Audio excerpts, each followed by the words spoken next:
Okay, so this is the beginning of part 4 of my bookshelf. I am dividing it without preparing another intro, sorry, because I didn't want the other video to be too long. So without further ado, this is a bookshelf tour. I think you know what to expect. Let's get into it. Okay, here's this next shelf. This is just a keychain of one of the little kids from A Nightmare Before Christmas. And let's just get into it. This is the Stuart McLean shelf, mostly. I said in my last video, he's one of my beloved Canadian authors. He wrote the Vinyl Cafe series, and that's what all of these except for this. Oh no, that's a Vinyl Cafe one. Yeah, they're all Vinyl Cafe ones, which are, they're all kind of about the same family or group of people. Just nice little quiet day-to-day slice of life stories. And so here we have the Vinyl Cafe Diaries, Secrets from the Vinyl Cafe, Stories from the Vinyl Cafe. I haven't read all of these, but I've read selections here and there from them. The Vinyl Cafe Notebooks, Extreme Vinyl Cafe, Home from the Vinyl Cafe, and this is one of my favorites. Dave cooks the turkey. Dave is one of the characters, and he has some fun times with the turkey, let me tell you. Then we have The Stone Orchard by Susan E. Merritt, and I want to reread this. This was a book I read when I was a kid, and I can't remember what it's about, but it's a historical fiction. And then we have A Canticle for Lebowitz by Walter M. Miller Jr., and this is a great science fiction philosophical classic. It talks a lot about religion and technology. Then we have Cloud Atlas by David Mitchell. I think everyone's heard about that. And then I have Slade House by David Mitchell. And back here I have the Twilight section, but you notice Twilight is missing, and that's because I'm going to be rereading that this year. But let's talk about up here. First, we have Beloved by Toni Morrison, one of my favorite books from 2020, about a family just after or during slavery and then just after the end of slavery. And more Stuart McLean. This is actually a CD audiobook collection of him reading the stories. I love listening to his voice. And then we have Shame on Me by Tessa McWatt, which is a really interesting memoir where she examines her body and what it means in regards to her race. She's very interracial. She's got a lot going on, and how certain body parts have been racialized, and then connecting that with history and her own experience with her body. And then we have Lee Miracle's I Am Woman, which is a native perspective on sociology and feminism, another favorite nonfiction from this year. We have New Moon in the paperback edition. It kind of bugs me that all the other ones I have are in the hardback, naked hardback, and then New Moon I had in paperback. And that was because I had to read it immediately after. And then I actually pirated these next two books to read them on my computer. Yeah. But then I went out and bought copies. But at the time I was like, I have to know what happens immediately. And I couldn't afford the books, so we rectified that in not so legal ways. But then I rectified it by buying them. So like, okay, I'm not going to justify piracy. New Moon, Eclipse, Breaking Dawn, nothing on the covers to show you. It's Twilight, right? This series, Hater, Dog Blood, and then the third one, I can't remember what it's called. I haven't finished it yet. But this is a really interesting zombie series. Then we have, oh, this is one of my favorite plays, The Miser by Moliere. Really quite interesting. And then Anne of Green Gables by Lucy Maud Montgomery. Every Canadian has to have this on their shelf, even if they don't have a bookshelf. I'm pretty sure they have a copy of Anne of Green Gables in their house somewhere. Okay, and yes, I have one of these really old Polaroid cameras. Remember when they used to print out the little sticky pictures that were like Polaroids, and you can stick them all over things? I still have mine from when I was a kid. Let's see what's back here first. Points of Origin by Stargate Atlantis. Or not by Stargate Atlantis. It's also SG-1. This is a series of short stories in the Stargate universe. One of my favorite books, just solely because it's Stargate. I just love Stargate so much. Oh, and then we have a copy of Gilgamesh back there, translated by Derek Hines. And then right here, I'm just going to talk about them all at once. This is The Little House on the Prairie series. Little House in Big Woods. It's like every 90s girl had this. Little House on the Prairie. Farmer Boy. I heard they may be rebooting this series. On the Banks of Plum Creek was my favorite because I always wanted a house. Their house is literally built into a hill. I was like, I want that. By the Shores of Silver Lake, The Long Winter, Little Town on the Prairie, These Happy Golden Years, and lastly, The First 4 Years. And then we have Reproduction by Ian Williams, which is one of my favorite books, and it is experimental in its writing. At the end here, let's see if we can find a good example. I don't know if that is coming across. We can see all the supra text there. Yeah, it's pretty cool. It's about families. And then we have Stoner by John Williams, which is it's another slice of life. I really like quiet slice of life stories. And then we have The Rage of Dragons. This book is awesome. An awesome fantasy series based on some African mythology. Then, oh, here's another one of my favorite books. If I can squeeze it out here. Minister Without Portfolio by Michael Winter.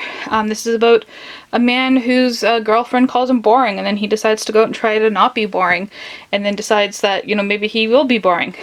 Then we have John Wyndham's The Chrysalids, a classic science fiction dystopian. W.B. Yeats' Selected Poetry. One of the first ever dystopian novels, We, by Yevgeny Zamyatin. This is one of my childhood favorites, The Devil's Arithmetic by Jane Yolen. A modern day Jewish girl gets sent back to the Holocaust. The Communist Manifesto by Karl Marx and Friedrich Engels. These are now we're getting into the books by multiple authors here. It's just what it says it is, The Communist Manifesto. Good Omens by Terry Pratchett and Neil Gaiman was recently made into a really good TV show. This book is actually my Opa's. He was Ukrainian. I know we call him Opa, that's German. That's because my grandmother was German and just what we ended up calling them. But this is like a travel guide to Kiev. Douglas Adams and Mark Carradine, Last Chance to See. And Mark Carradine is a nature photographer, and this was him taking Douglas Adams out to visit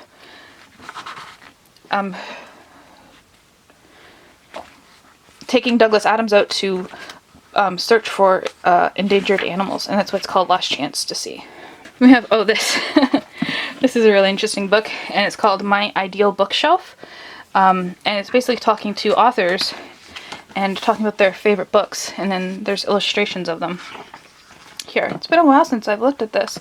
I might keep this out and flip through it there. Then we have Modern African Drama. I've read about half this. I haven't finished it yet, which is just what it says, plays from modern Africa. The Monkey King and Other Stories, edited by Griffin Ondaatje, who is the son of Michael Ondaatje, a well-known Canadian author. And this is a collection of fables, short stories, legends from Sri Lanka, retold. Myst, the Book of Atris. Myst was a computer game from the 90s, 2000s, and one of my favorite computer games. And this was a book based off of it. And it's about, the video game and the book is about creating books that allow you to travel to other universes, and you can create new universes by writing the book. Really cool concept. And this is S. Does it have a cover? S. By J.J. Abrams and Doug Dorst, and it's like a book within a book. So we have The Ship of Theseus by this fictional author, V.M. Straka, and there's little things like there's a newspaper article, there's writing in the margins. I'm going to place without. Here, there's writings in the margins, and it's people communicating back and forth about the story and about themselves. And there's cool things like postcards. There's even like a napkin in there. Like, it's a really cool experience to read. So, one thing you might not know about me, I love clowns. So this little guy's sitting here. And Edgar Allan Poe candle there. And yes, these are all sequels. Okay, so when I started my wrap books project, I ended up wrapping a few sequels, as you've seen me talk about, and I eventually decided to stop and said, oh, that's not good, because what if I want to get to the sequel, and I don't want to wait like 30 years to get to the sequel, so I decided to unwrap, not unwrap, but not wrap sequels. So these are books 2 and 3 in the School of Good and Evil. This is A World Without Princes and The Last Ever After. I'm not entirely sure what the series is called, but the first book is called The Face on the Milk Carton, and I don't know why it's not on my shelves. I think I might have wrapped it to reread it. I read them when I was really young, and it's about a girl who discovers that she was kidnapped when she was younger, and that the person raising her is not her dad. And these are the sequels: Whatever Happened to Julie and The Voice on the Radio. And then I have the sequels to Fifth Business here. We have World of Wonders and The Manticore, and these aren't necessarily direct sequels, they just kind of take like side characters and tell their stories. The Decameron, book 2, because book 1 is wrapped. And this is about, the Decameron is about a bunch of Italian people who decided to lock themselves up in a castle during a plague and told each other stories. I wish we were rich enough to do that now. And then we have another Malazan book here. The other 3 are wrapped for my wrapped books for this year. For my TBR, and this is Dust of Dreams, which is 1, 2, 3, 4, 5, 6, 7, 8. This is book 9. So I've just been collecting them as I find them in thrift stores, because it's like I'd rather pay 50 cents for this than $13. $13 is not bad for a book in Canada, but I'd still rather pay less. Then we have the Elena Ferrante sequels.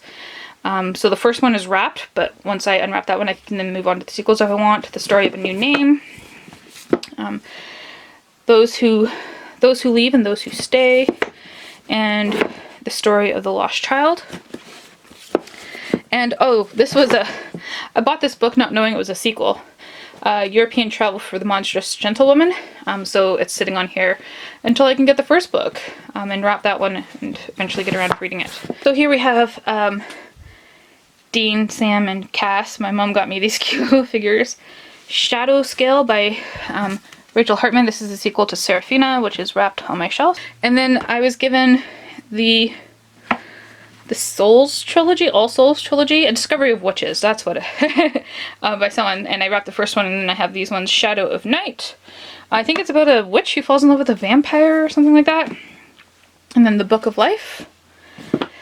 And then we have the rest of the Dune ones written by Frank Herbert. There's a lot more sequels written by, I believe, his son.